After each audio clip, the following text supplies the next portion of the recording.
O senhor disse ao longo da campanha que não pretende ser um vice decorativo, como disse o presidente Temer, e que o senhor pretende, inclusive, ter uma sala próxima à sala do presidente Bolsonaro para trabalhar.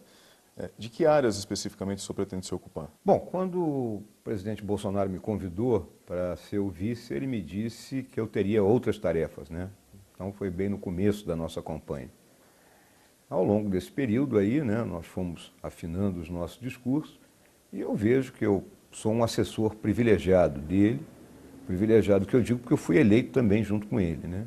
Os demais assessores, se forem escalados, podem ser mandados embora até qualquer momento, né? Eu permaneço, né? Nós somos irmãos siameses.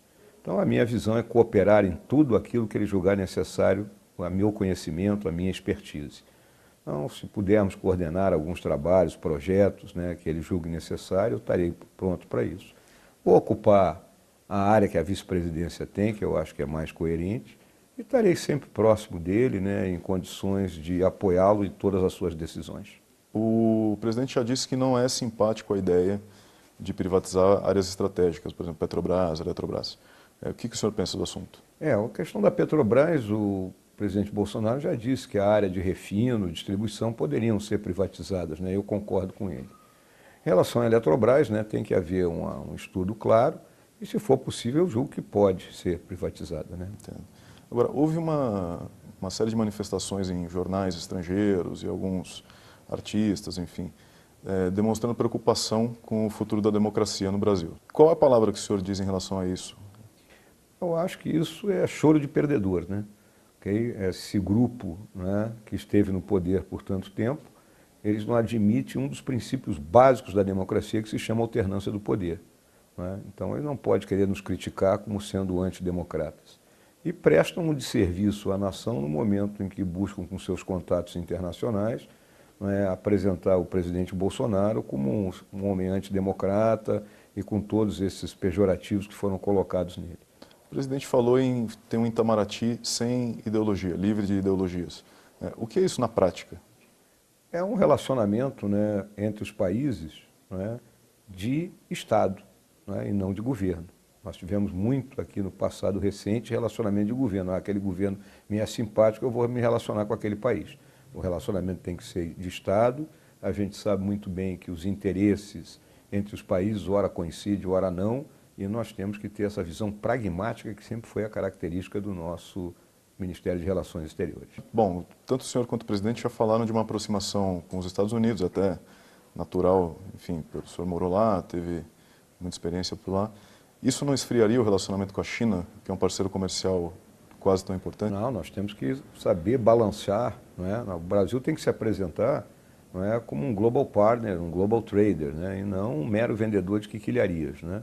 Então nós temos que ter esse relacionamento buscando não só o relacionamento comercial, mas principalmente o relacionamento estratégico, não é, com ambos os países, cada um com suas características. O presidente fez um discurso antes da eleição dizendo que pretendia ver, ou poderia ver, o Fernando Haddad na cadeia em Curitiba. E também houve menções a, enfim, varreiros vermelhos, coisas nessa linha. O senhor acha que isso vai continuar nesse nível de tensão? Ou o presidente, por exemplo, tem algum motivo para falar de Fernando Haddad na cadeia? O presidente ele foi muito claro no discurso que ele fez ontem na rede aberta de televisão, né, onde foi um discurso de estadista, colocando todas aquelas ideias que vão nortear a administração dele e principalmente a forma como ele enxerga o futuro do país e a própria pacificação do país. Ele foi claro nisso aí. Em relação ao caso do Fernando Haddad estar na cadeia ou não, ele responde aí a uns 30 processos mais ou menos. Se comprovarem que sejam verdadeiros ou que provarem realmente que há alguma culpa dele, ele terá que pagar, né? Essa pacificação, por exemplo, alguns aliados no setor evangélico falam em kit gay, enfim, algumas outras coisas que foram muito criticadas durante a campanha. Isso vai continuar assim, em redes sociais, essa pressão em relação à comunidade LGBT, por exemplo?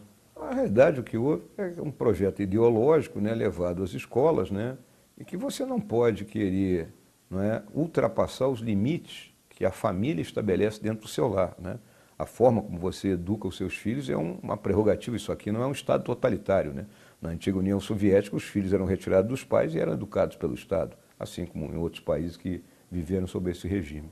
Então a escola tem que saber os limites e o nosso Ministério da Educação, em determinado momento, ele não entendeu isso. Mas no momento em que esse combate especificamente ao que vocês classificam como uma doutrinação na escola, ele extrapola para ameaças, por exemplo, a homossexuais nas ruas, isso não acende uma luz vermelha? Eu acho que eu não vejo ameaça. Eu ando pelas ruas e vejo casais homossexuais andando de mãos dadas tranquilamente, sem problema nenhum. Tenho amigos que assim são e eu acho que isso é uma questão de escolha de vida, apenas ninguém deve procurar impor o seu modo de vida aos outros, né? Viva a sua vida, né? Aquela velha frase, viva e deixe viver. Pô. Em relação ao ex-presidente Lula, ele continua na superintendência da PF ou vai haver algum movimento para transferi-lo? Não, ele está cumprindo a pena dele lá, né? Que é a sala, né, digamos assim, de Estado-Maior, que ele tem direito por ter sido ex-presidente, porque na realidade, como ele não tem curso superior, ele poderia estar numa prisão comum mesmo. Mas em virtude de ter sido um ex-presidente, algo que me envergonha muito, né? Acho que envergonha o país, nós temos um ex-presidente preso por desvio de recurso público. Em relação à flexibilização do acesso às armas, nós temos dados que mostram que de 2008 para cá, quintuplicou o número de armas registradas, né? Armas legais. Mesmo assim, a violência explodiu como explodiu. Então, por que o acesso mais fácil a armas reduziria a violência a partir de agora?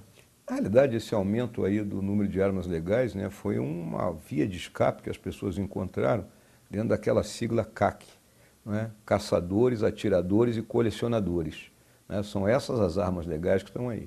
O que o Bolsonaro tem colocado é o direito do cidadão ter a arma em casa. O porte da arma na rua, ele entra nas regras de teste psicotécnico, teste de tiro. Né, e isso atinge também muito a comunidade rural, né, onde a pessoa fica lá numa fazenda, num sítio, né, em área isolada e tem que ter uma arma para se defender.